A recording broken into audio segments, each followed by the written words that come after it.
شايفين ما شاء الله الرز؟ عن جد وصفة ولا أطيب وأسهل من هيك. بريان الدجاج، بنصحكم تجربوها. عندي أول شي هون نص فروجة تقريبا، حسب ايش قد بدكن، حسب استخدامكم يعني.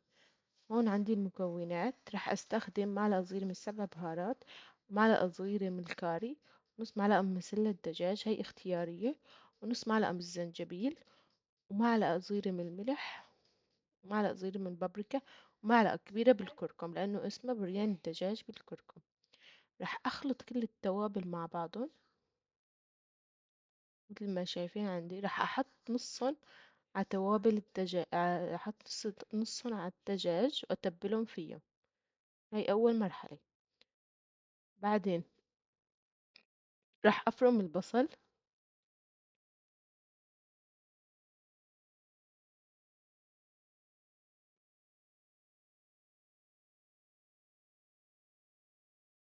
وأضيف كمان مية بندورة إذا عندكم، أو حبتين ثلاثة بندورة. عندي هاي البندورة المعلبة. وراح أضيف كمان لبن وفصين من الثوم. في عند قبل ما تحمصوا البصل، لازم كنتوا تحمصوا شوي بشوية زيت الدجاج، بتطلع ريحة التوابل بتشهي عن جد. بعدين بترفعون وبتحطوا البصل والبندورة في صين الثوم. وإذا عندكم زنجبيل أخضر بتحطوه كمان، ما عندكم حطوا بودرة عادي. وبتضيفوهم لبين ما واللبن تضيفوا اتركوهم شوي ليتعقدوا. بعدين بتضيفوا عليهم الدجاج. هلأ سلقت الرز مثل كأنه عم تسلقون معكرونة.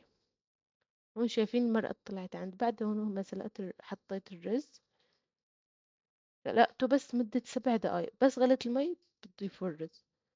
وحاولوا الصلصة ما تكون كتيرة، إذا كتيرة خدوا منها وكلوها جنبها، بتطلع كتير كتير طيبة.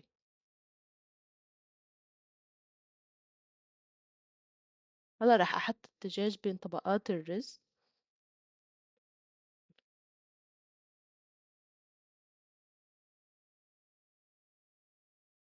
راح أرجع أحط طبقة تانية من الرز.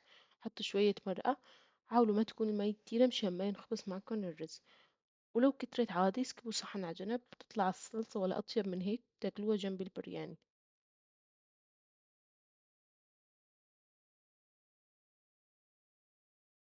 حطيت طبقة تانية من الرز.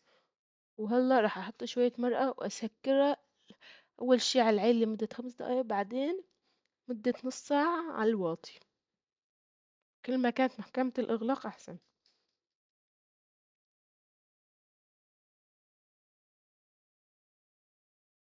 وأنا عندي الصالونة، عبارة عن بصل وبطاطا وجزر. وحطيت بكفي وحدة ليمونة، لومية وحدة، ومية بندورة.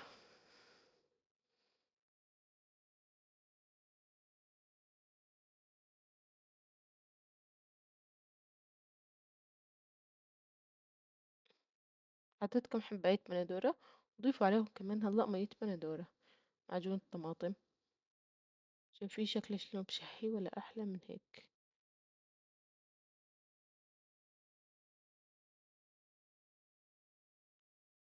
وهون عندي البرياني ما شاء الله. شايفين كل حبة حبات الرز شلون متفلفلة وما أحلى منظرا.